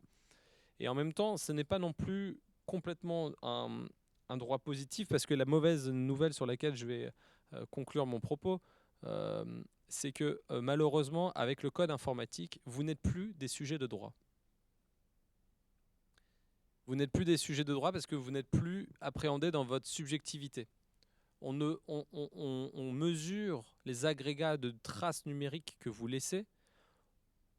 On probabilise votre capacité à passer à l'acte, à être récidiviste, mais on ne vous posera plus la question de savoir si vous aviez l'intention de vous introduire dans ce stade de football pour faire des parties d'un mouvement violent. On ne va pas vous demander si vous avez vraiment la mauvaise aventure de devenir un mauvais payeur, parce qu'avant même que vous deveniez un mauvais payeur, on va modéliser le fait qu'on ne va pas vous donner le crédit. Donc, la question de savoir s'il existe une loi au-dessus des lois est très intéressante aujourd'hui. J'aimerais juste, après avoir lancé ces bribes de pensée un peu à droite à gauche, les synthétiser. Il est indispensable aujourd'hui de comprendre la logique du code informatique pour comprendre comment on peut la rattachés aux règles d'un état de droit. Comment on peut faire en sorte que les choix technologiques n'échappent pas au débat démocratique. Et ça, c'est quelque chose d'indispensable. Et je terminerai sur ce point de dire que finalement, vous citiez Hobbes, vous citiez donc finalement ces penseurs de la théorie du contrat social. Et le contrat social, il a été pensé au moment où il fallait accompagner l'émergence de l'État. Et l'État, Hobbes d'ailleurs, qualifié de l'homme artificiel. Et je trouve que cette citation est assez intéressante aujourd'hui. À l'heure de l'intelligence artificielle, on peut se demander quel devrait être le nouveau contrat social. Moi, je crois qu'il y a des, dans les trois interventions, il y a des, encore une fois, il y a des racines communes. Et je trouve que la question qui n'a pas été peut-être évoquée, c'est la logique de la confiance. Vous l'avez un peu souligné, Monsieur Marion, sur le fait, est-ce que j'adhère, finalement, est-ce que j'accepte, est-ce que je fais confiance à un régime juridique, à des règles, à des principes, parce que c'est bien pour moi, c'est bien pour les autres, je comprends, j'ai l'impression, je suis à la recherche du bonheur, donc il y a cette confiance. Et cette confiance, elle devient, Adrien Badevant l'a dit, elle devient aveugle vis-à-vis de choses qu'on ne comprend pas, parce qu'on ne maîtrise pas non, même avant de ne pas maîtriser l'algorithme, on ne maîtrise pas forcément la langue dans laquelle sont posées les conditions générales, on ne maîtrise pas ces conditions générales, donc il y a une sorte d'aveuglement et de confiance pour quelque chose mais qui rend service, parce que si on utilise une plateforme, c'est pour avoir quelque chose. Quand on va sur une application, c'est pour obtenir une information. On ne réfléchit pas forcément à la manière dont on accorde sa confiance à cette règle. Et pour vous, ma sœur, je crois que la question de la confiance, elle est essentielle aussi dans l'interaction que vous évoquiez entre les personnes.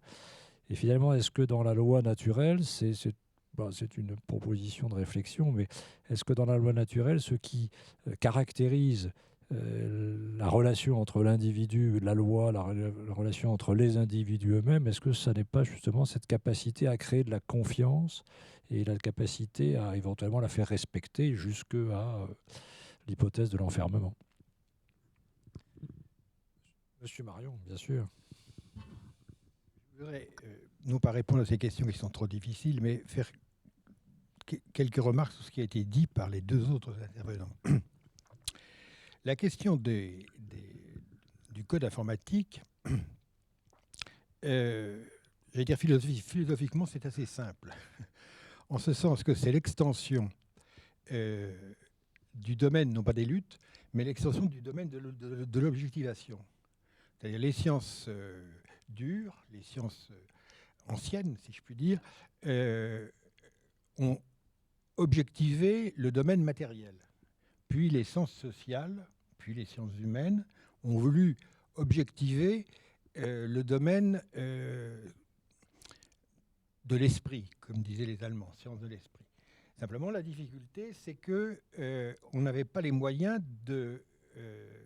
d'accomplir les processus de l'objectivation qu'on connaît depuis Descartes, qui a magnifiquement anticipé, y compris sur les réseaux sociaux et sur l'informatique, en disant qu'il y avait une mathesis universalis, une science, une connaissance universelle, partout où on pouvait ne retenir de l'expérience que ce qui était mesurable et ce qu'on pouvait mettre en ordre. Autrement dit, quand il y a des paramètres où on rend quantifiable ce qui d'ailleurs n'est pas en soi quantifiable, et quand on peut, on appelle ça maintenant des algorithmes, mettre ces informations dans un certain ordre pour qu'elles fassent un ensemble signifiant. Alors, nous avons maintenant les moyens de mettre en objet,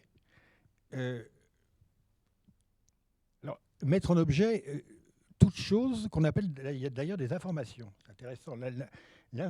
La culture est devenue une affaire d'information. De la même manière que, on me l'a fait remarquer, le monde postmoderne dans lequel nous sommes est régi par deux critères absolus.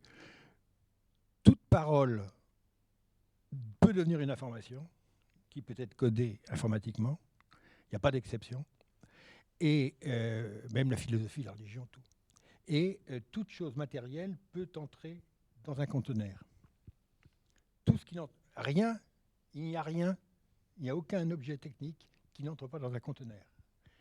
Ces deux choses vont d'ailleurs de pair. Bon. Alors ceci, ça veut dire que, bien entendu, le big data et les langages des GAFA, c'est du positivisme. Pas juridique, mais du positivisme informatique.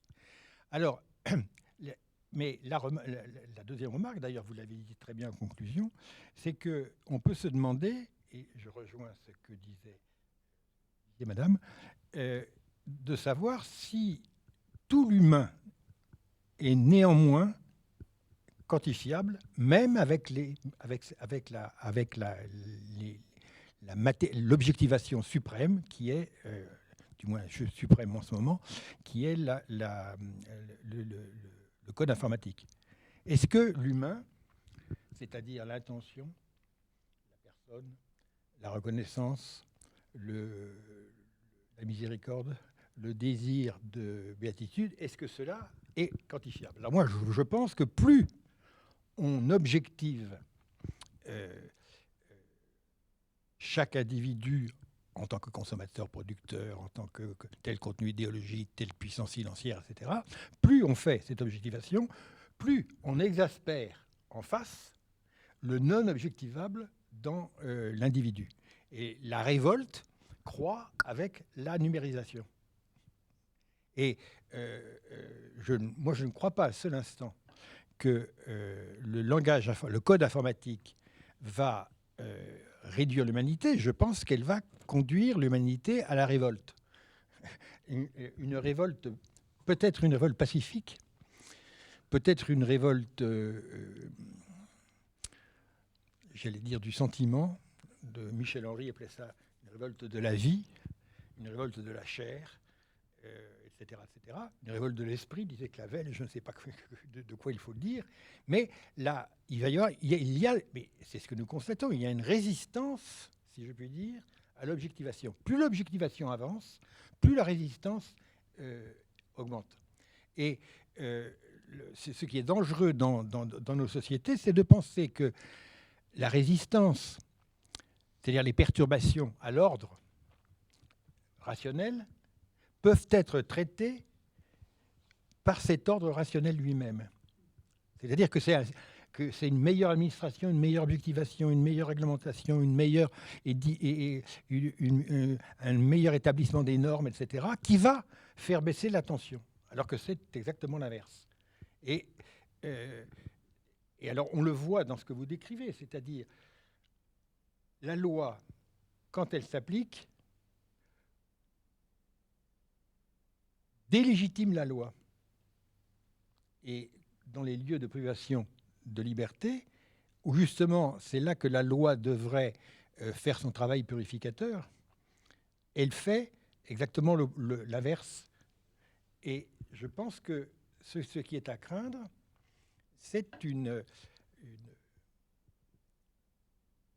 un conflit profond entre l'objectivation et ce qui résiste à l'objectivation. C'est très curieux d'ailleurs que les hommes politiques ne le réalisent pas, parce que nous avons eu une démonstration étonnante de cette défaite de l'objectivation qui était la chute de l'Empire soviétique, qui n'était prévue ni par les économistes, ni par les politiques, qui n'y ont rien compris, et qui s'est passé, en gros sans un coup de fusil, uniquement par des forces, les intellectuels, les syndicats, les intellectuels athées, l'Église, enfin tout, dans une espèce de consensus qui n'était pas organisé et qui pourtant l'a emporté.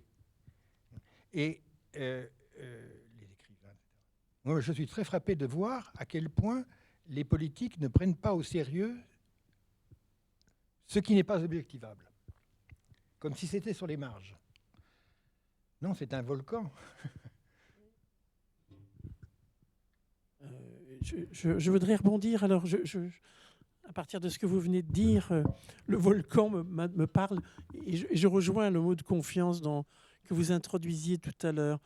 Je suis frappé par ce mot-là qui arrive maintenant qui est tout sauf quantifiable d'une certaine manière. On ne peut pas dire une quantité de confiance, voilà, un volume nécessaire, je ne sais pas.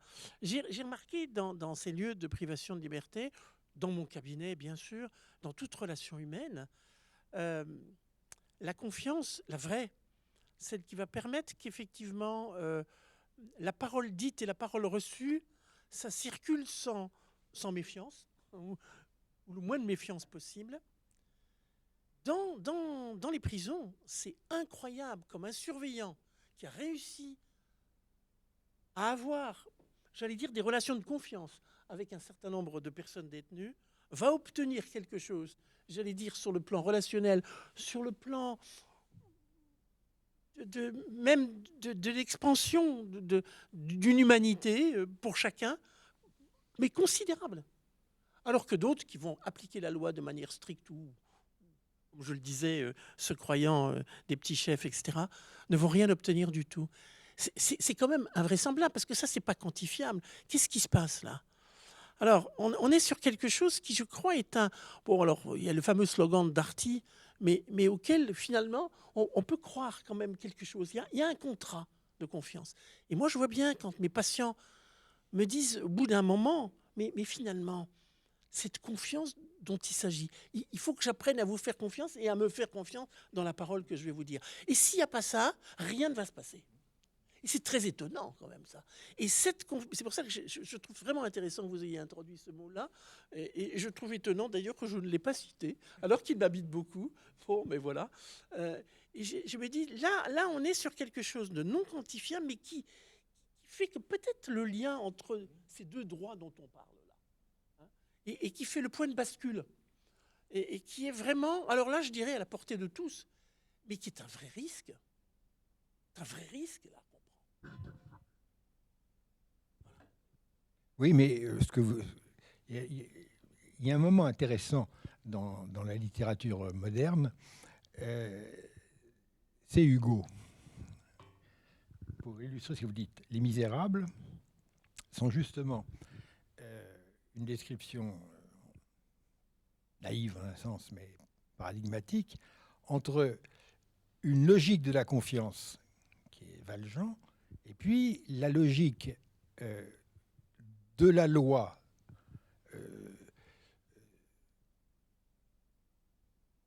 summa lex summa injustitia, de la loi qui s'applique sans justice, qui est Javert. Et il y a deux mondes, il y a deux logiques, il y a deux lectures et deux dynamiques sociales. Et parlons de l'informatique. Il y a 10 ans, ou peut-être un peu plus, il a fallu 20 ans, quand l'informatique est apparue, c'était militaire, centralisé, etc. Puis il y a eu le personal computer.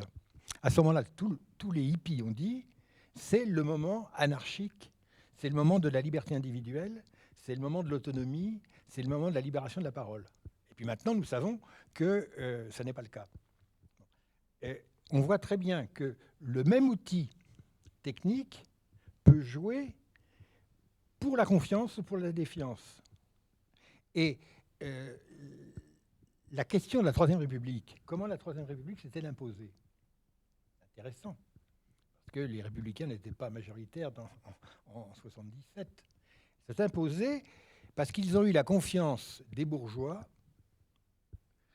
la propriété serait respectée, et on a tué les communards, et ils ont eu la confiance des paysans, parce qu'ils ont eu une politique pour les paysans. Donc, ils ont instauré la confiance. Aussi longtemps que la confiance soutient le mouvement politique, à ce moment-là, le contrat social a un sens.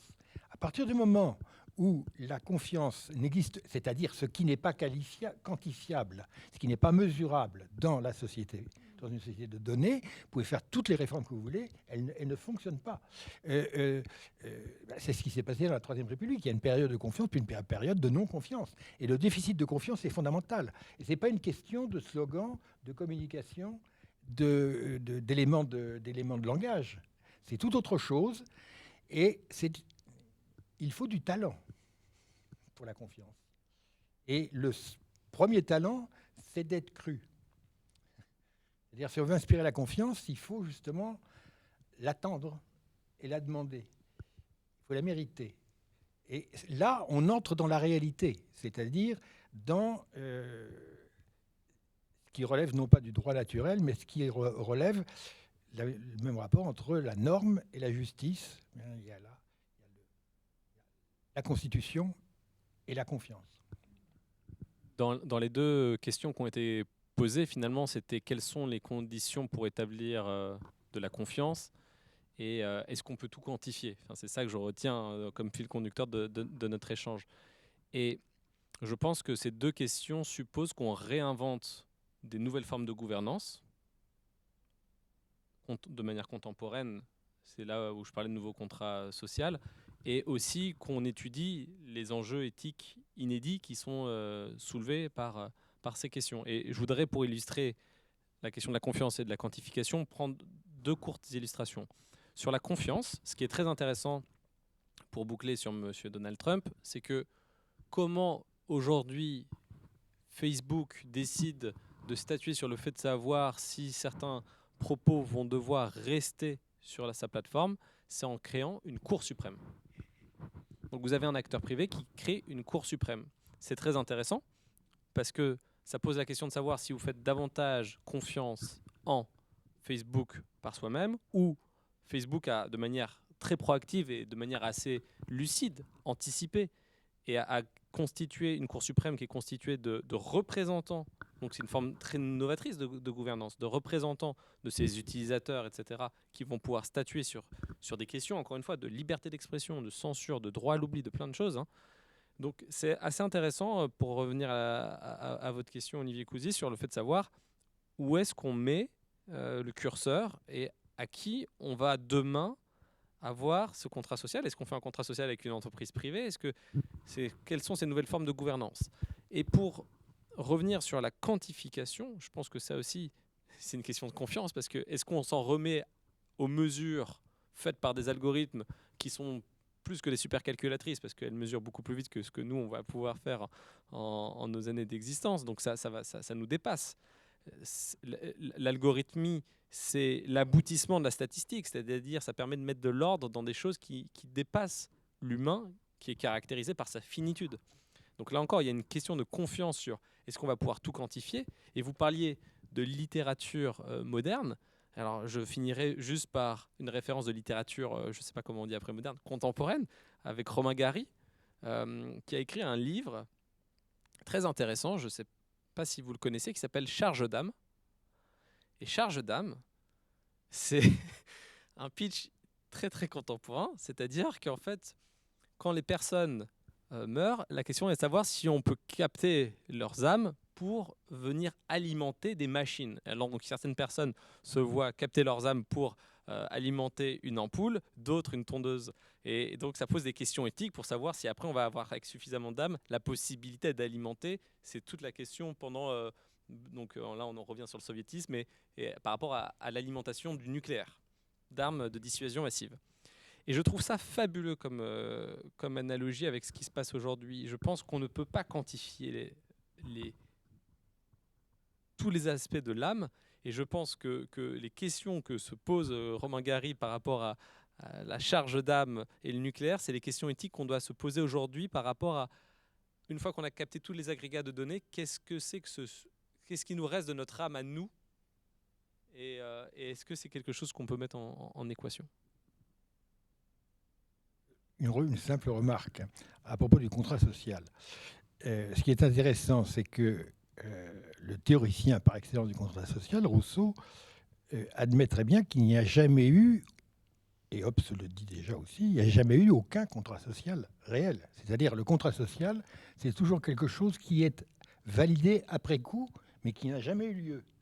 Le contrat social auquel tout le monde se réfère en France aujourd'hui, c'est le programme du Conseil national de la résistance. Évidemment, quand le Conseil national de la résistance, dans l'anonymat le plus complet, dans la clandestinité, avec une représentativité tout à fait limitée, a défini ses objectifs, ça n'était pas un contrat social. Il n'y a jamais eu de référendum sur ce programme. Bon, rétrospectivement, nous disons que c'est ça notre contrat social. Et c'est encore plus intéressant, revenons à Kelsen. qui est le coupable universel, qui va nous servir de tête de Turc aujourd'hui. Eh bien, Kelsen dit que le système juridique du positivisme juridique, qui est un système de normes cohérents qui se confirment toutes les unes les autres, etc., qui se déduisent les unes les autres d'une certaine façon, ce système repose sur une loi fondamentale que tout le monde accepte, au sens de la loi fondamentale allemande. Mais cette loi fondamentale, dit-il, elle est présupposée. Jamais elle n'a été l'objet d'une décision juridique, elle n'a jamais été votée. Tout le monde est d'accord sur un non-dit qui sert de fondement. Et le contrat social, de certaine manière, c'est toujours un contrat social qui n'a pas eu lieu, qui est fantasmé, qui est anarchique, et qui est d'autant plus puissant qu'il est rétrospectif. Et on peut dire que la crise du droit que nous avons en ce moment, qui est en fait la crise de notre société, comme vous dites très bien, plus il y a plus le code, les codes juridiques sont épais, moins il y a de droits. Nous sommes tous d'accord là-dessus. C'est justement parce que c'est le non-dit qui est essentiel. Alors ce non-dit, on peut le décliner en disant la confiance. C'est un terme du dialogue interpersonnel, c'est un terme du dialogue politique. C'est la confiance qui décide de tout. Et la confiance, c'est justement l'inquantifiable par excellence. Et ce qui est très intéressant, c'est que je pense que le code informatique et ses développements, etc., sont en fait déjà maintenant dominés par la confiance. Le fait que le directeur de Twitter, après avoir supprimé le compte du président Trump, ait dit « Je ne suis pas sûr que ce soit une bonne décision et je me pose la question », voilà la question de la confiance. Qu'on fasse une Cour suprême qui dépende d'une institution internationale qui n'a aucune légitimité politique au sens classique du terme, ça veut dire qu'ils vont avoir les mêmes problèmes que la Cour suprême des États-Unis, dont la composition va décider si l'avortement est légal ou pas. Vous voyez ? Donc, on voit bien que même la Cour suprême des États-Unis...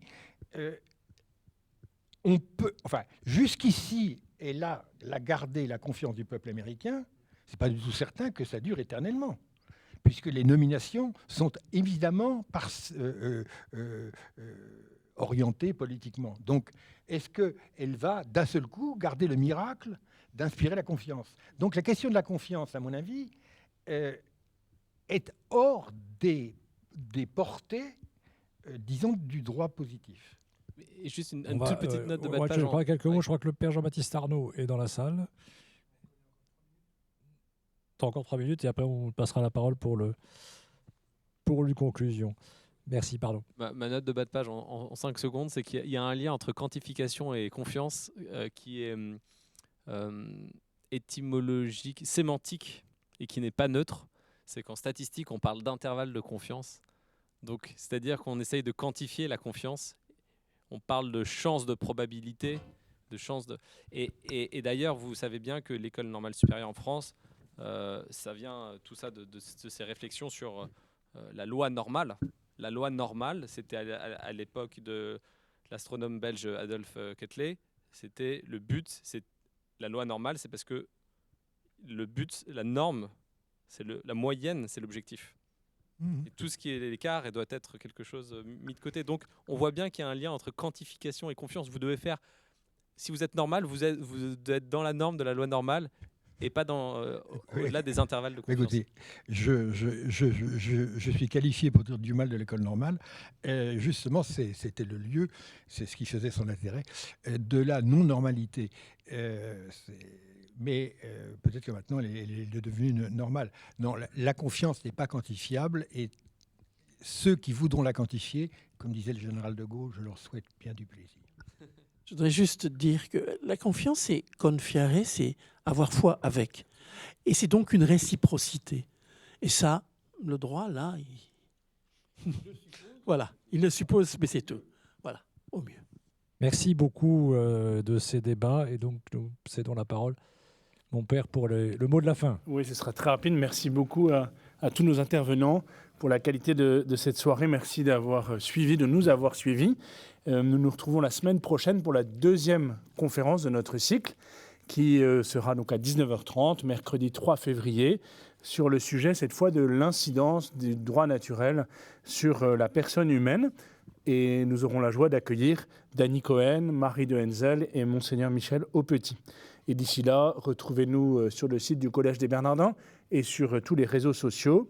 Merci encore de vos interventions, merci de nous avoir suivis et bonne soirée à tous. Au revoir.